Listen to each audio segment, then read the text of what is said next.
Okay, guys. So just now we finished how to prepare for the modeling. So when we discuss now what we will do, I will quickly demonstrate one regression, one logistic regression, one decision tree. Then I think probably tomorrow or Monday we'll also discuss about validation and hyperparameter tuning. By that, we can finish all the tasks. Okay. So what we are trying to do now, we are working with the regression problem on Python. So this basically a simple problem. This is a MPG file, auto MPG standardly available file.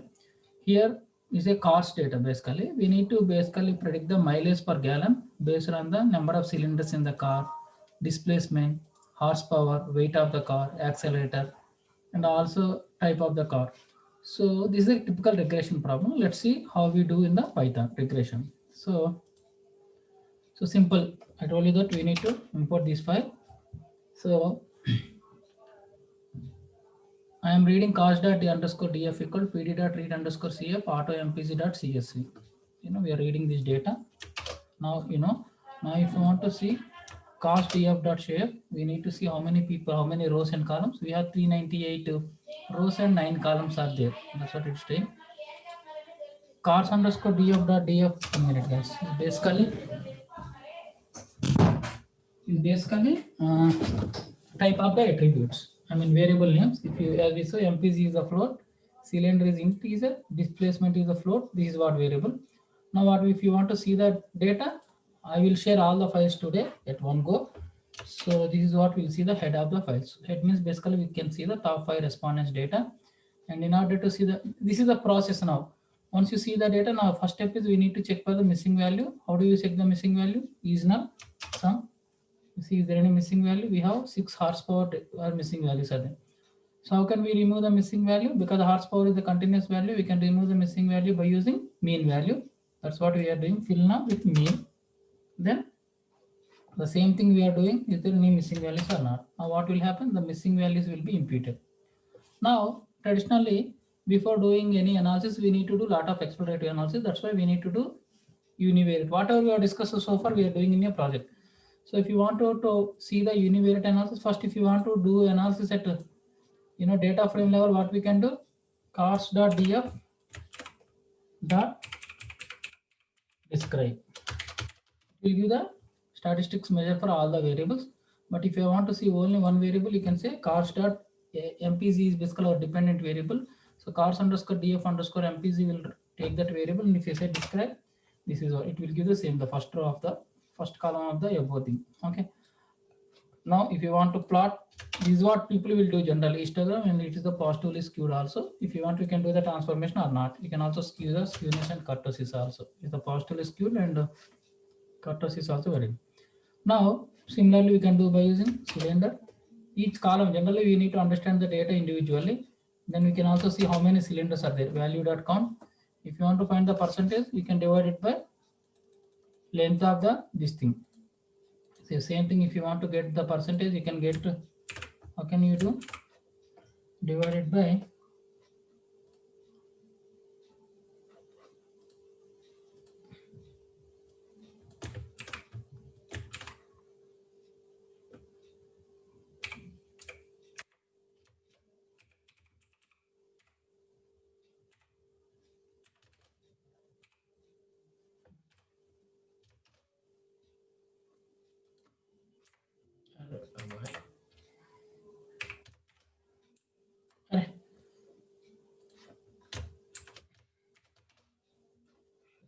this.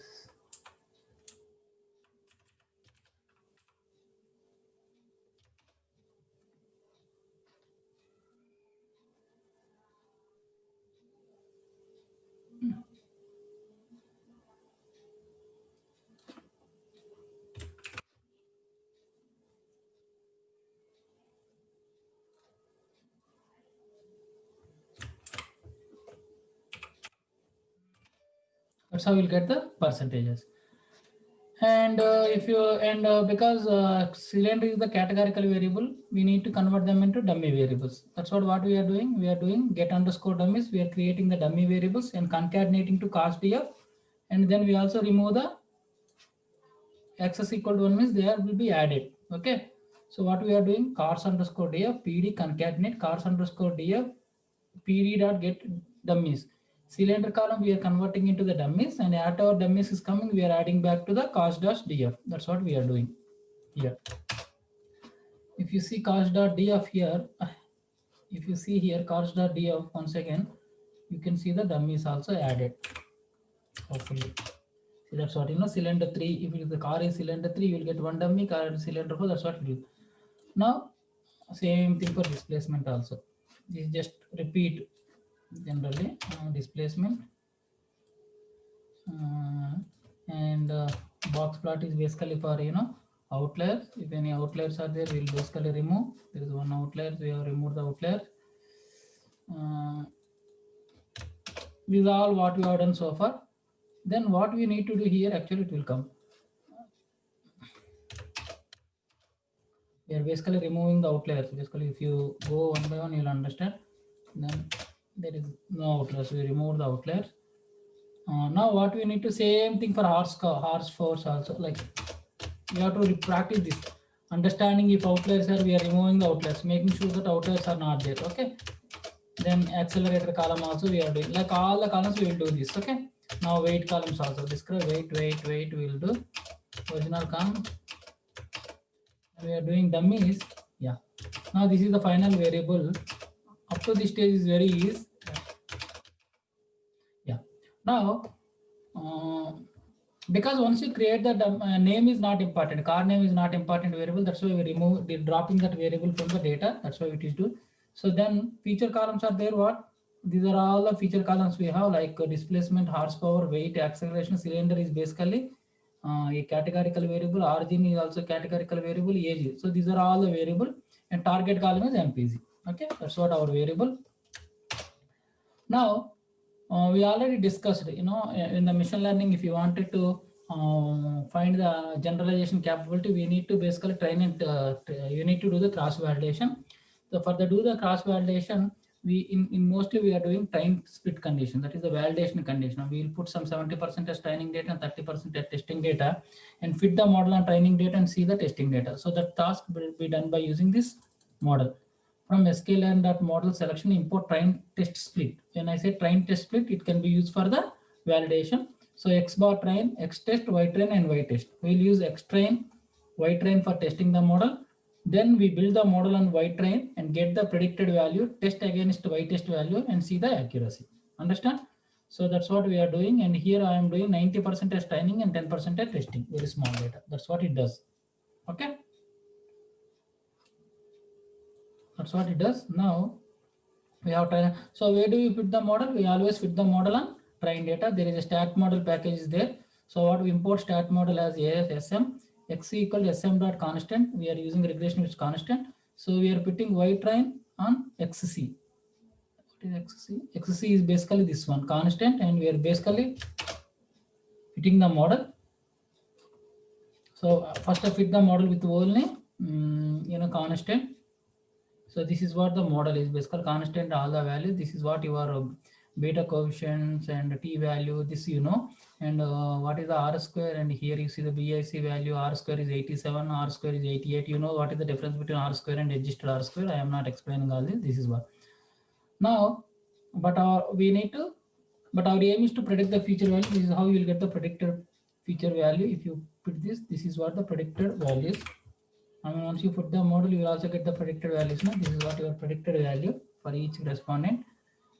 Then, but our aim is to basically test on the test data. If the model is good on both train and test, it should get similar kind of R square and both the model train and test data. Otherwise, there is a overfitting and underfitting concepts, So that's what we are doing X underscore test, and we already fitted the model. So we are using the test data and checking for the test data. And that's what we are doing, test data. And this is a function to find the R square value. And we are trying to find the R square and both training and testing data. If you see the R square value in training and testing data, the R square value is more or less same, 87 and 83%. So that's what, we will do the regression. So simple, as I told you, the training is always simple, but you need to follow the process. You need to understand the process. So that's what the regression. And now we'll do the logistic regression. So logistic regression is basically, what is the difference between regression and logistic regression? logistic regression, our dependent variable is a categorical variable. In the regression, basically, it is the continuous variable.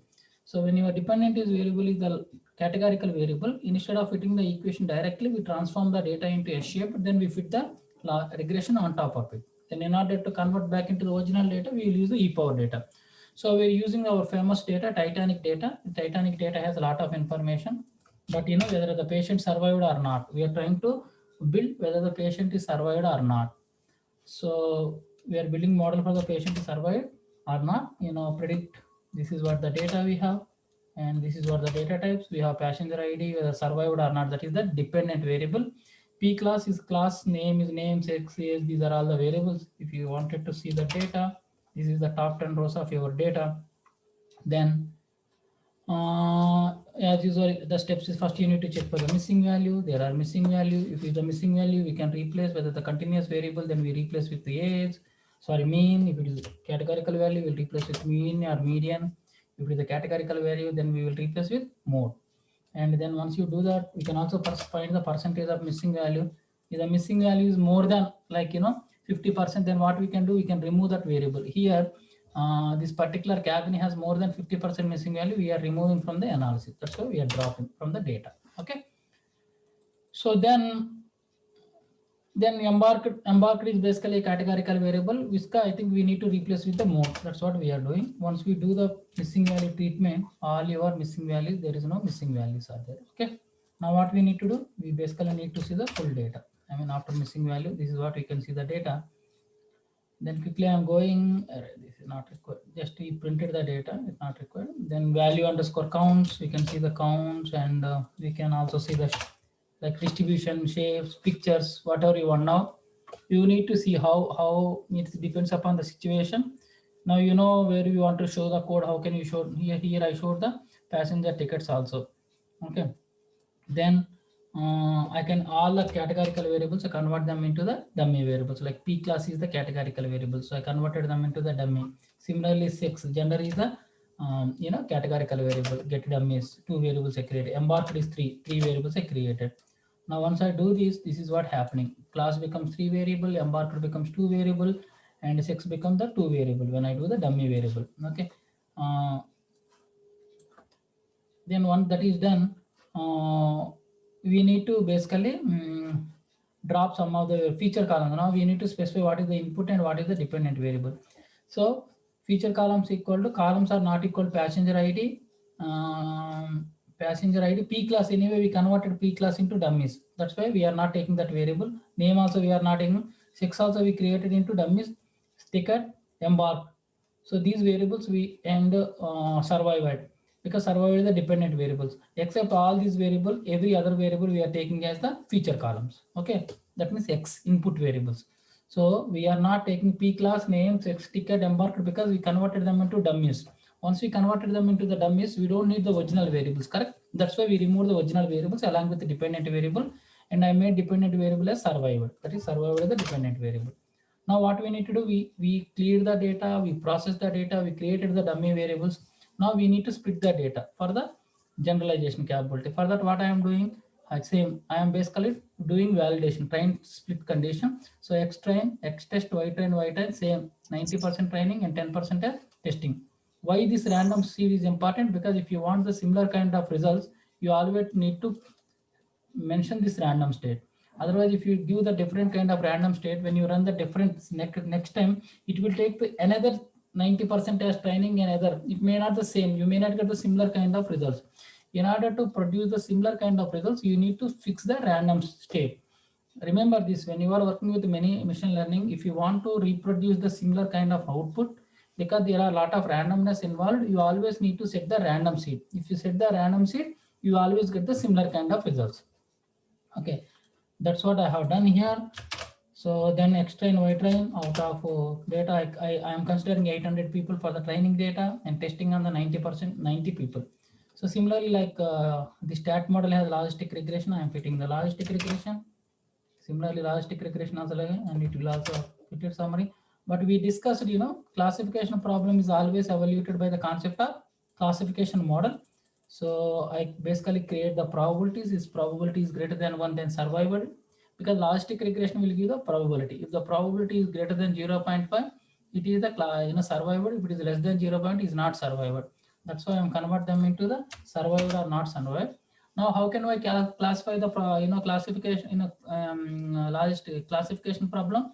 By the concept of confusion matrix. What is the confusion matrix? Confusion matrix is basically arrangement of observed versus predicted, and observed survived or not survived, actual survived or not survived versus predicted survived or not survived.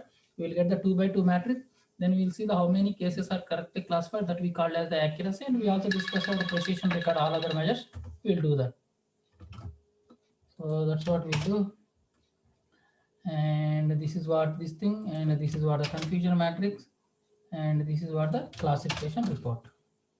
Chapama. ఉన్నాను చూసాను. సరే మనం మళ్ళీ మాట్లాడదాం కాల్లో. నేను ఇప్పుడే చూసి ఓకే జాయిన్ అవుతాను.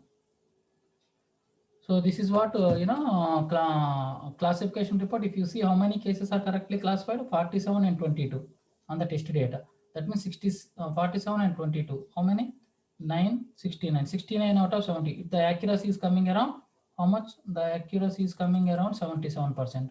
When we see the train data also, you can actually, this is train data. Train data also 430 plus here, 1 minute.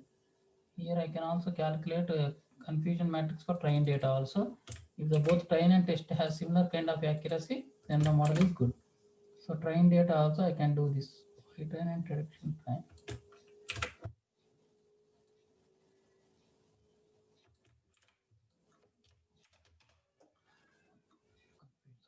I need to see some.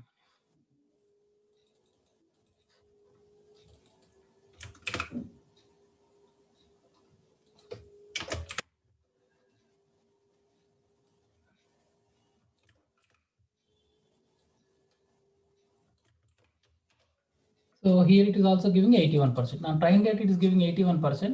When I do the test data, it is giving a 77%. So it's not too much difference. There is an overfitting, underfitting issues are there. Because it is greater than more than 50% is expanding, that means it's not underfitting. And train and test also there is not much difference. So it's not too much difference between train accuracy and test accuracy, and so it's not happening underfitting, overfitting also. That's why this is the good model. That's how we'll do it. I mean, it's all like reading the data, removing the missing value, removing creating dummy variables, then finding missing value, removing outliers, then splitting the data, training and testing, then fitting the model, testing on the test accuracy. I think with this I am done today. Can we connect tomorrow also? Tomorrow we'll do the decision tree and some other techniques, variable selection methods, if you are interested. Otherwise Monday I will do the project. Let me know. Can we connect tomorrow also? Yes, sir. Tomorrow probably as being Sunday. Okay, sir, no problem. Okay. Chalo guys. Any questions, ask me. అర్థమవుతుందమ్మా? ఇవన్నీ practice చేయాలి. You have to guys do a lot.